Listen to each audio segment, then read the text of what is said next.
The long message here on the C Spire text line, but somebody took the time to type it, so I'll read it, and I'll respond. Richard, no, you said this several segments ago, but I still need to say this. Not everyone has your luck and money. By the way, the money thing is a joke that Brian Haydad has perpetuated over and over and over, but nevertheless, we don't all get paid to go to games. Some of us work very hard for our money and have to live the best we can in this economy. Lane Kiffin just called out his fan base for not coming to the games, and you call out Mississippi State fans a week later is very hypocritical on your part. Like I said, I work hard for my money and can't afford to go to all the games, but I was there Saturday. I thought it was a great atmosphere, and the ones that were there were very loud, and it was great. I love your show, been a loyal listener from the beginning of the show. I'm done ranting and will continue to listen, but just think you should do better. So, we've talked a lot about attendance and fans having the ability to choose and the choice. Michael Borky has been adamant about not fan shaming, and I agree with that.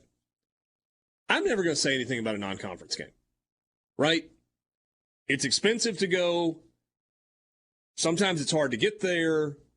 There's a lot that goes into it. It's usually hot. They're usually early in the season. Sometimes it's bad kickoff. There are a lot of reasons not to go to non-conference games, and I understand that.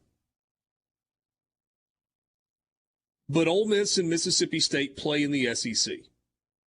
And Ole Miss and Mississippi State fans expect Ole Miss and Mississippi State to compete in the SEC and to compete at a high level in the SEC.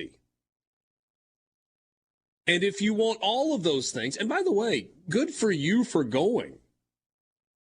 And I agree. What I watched of Saturday's game with Mississippi State, I thought the crowd that was there looked great. And I know people have got a million things going on.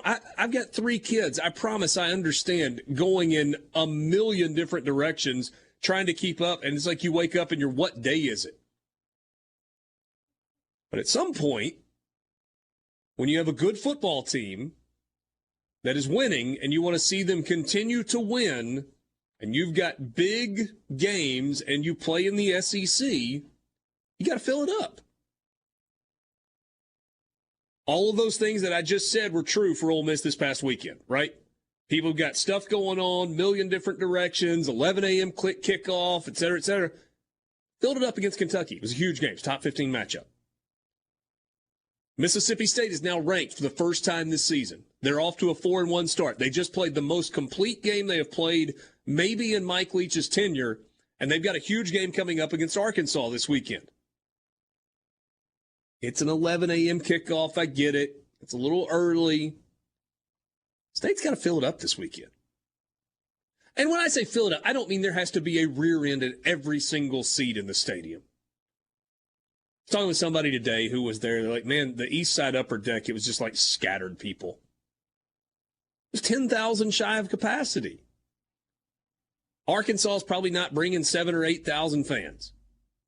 They'll probably bring 3,000 or 4,000. And so that makes it harder to fill it up. I understand all those things. But this is a game where Mississippi State needs 58, 59, 60,000 fans in the stadium. Team's kind of earned that. So please don't take what I was saying earlier as talking down or anything else. Wasn't trying to do that.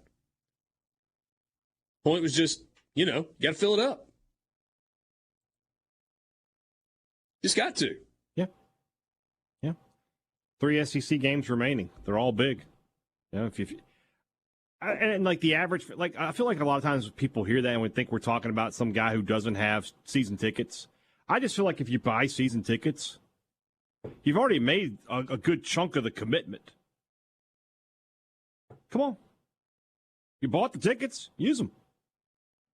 I promise you, if Mississippi State has 30,000 people in the stands for their game against East Tennessee State on November the 19th, I'm not going to say a word about it. Well, we didn't mention the Bowling Green thing, and because why would we? Yeah. No. Because who cares? Yeah. All right. You want to be a part of the conversation? You can join us on the C Spire text line at 601-879-4395. 601-879-4395. Somebody says, now why don't you ever read my text? What did I do for you to hate me, RC? Don't hate you. Jason in Leake County? Not at all.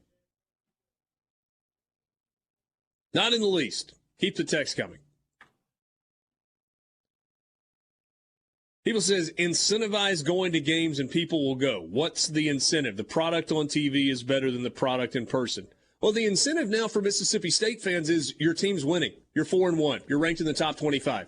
And you got a winnable game with Arkansas coming in on Saturday. Yeah. Team needs your help. I agree with that statement when it's Bowling Green and Tulsa. I agree with that statement. The turning off the Bowling Green game and going about your day was probably really nice considering what kind of a game that was. I don't agree with that when it's games like this. The at-home product cannot replicate what happened this weekend.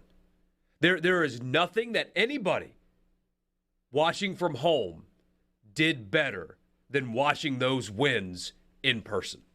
I know there's bathroom lines. Apparently in Oxford they ran out of beer, but there's a surprise. I have a friend that missed an entire quarter waiting in concession lines. I guess maybe it's just par for the course. But aside from that, being in your stadium to watch those wins cannot be replicated at home. Can't happen.